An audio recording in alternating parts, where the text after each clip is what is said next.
Aksi heroik pengamen di Bandung buka jalan untuk mobil damkar, sikap driver bikin haru. Sikap mengagumkan dilakukan seorang pengamen di Bandung, Jawa Barat saat mobil pemadam kebakaran yang hendak melaksanakan tugas kesulitan melewati padatnya jalan. Dengan sukarela, pengamen yang terbilang masih begitu muda itu berlari, menerjang kemacetan untuk membuka jalan bagi mobil damkar.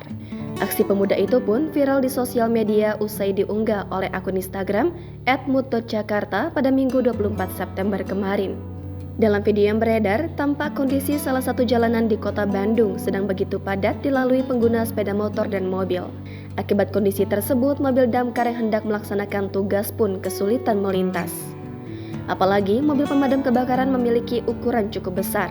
Melihat kondisi tersebut, tampak seorang pengamen yang berlari memberikan arahan agar mobil pemadam kebakaran terus berjalan.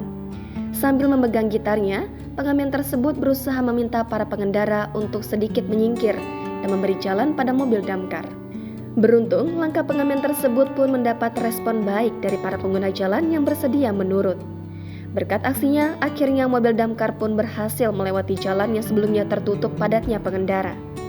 Atas pertolongan yang diberikan, sopir damkar pun mengucapkan terima kasih sembari mengacungkan jempol pada pengamen tersebut. Para warganet akhirnya turut dibuat haru dengan sikap sang pengamen dan driver mobil pemadam kebakaran yang saling menghargai.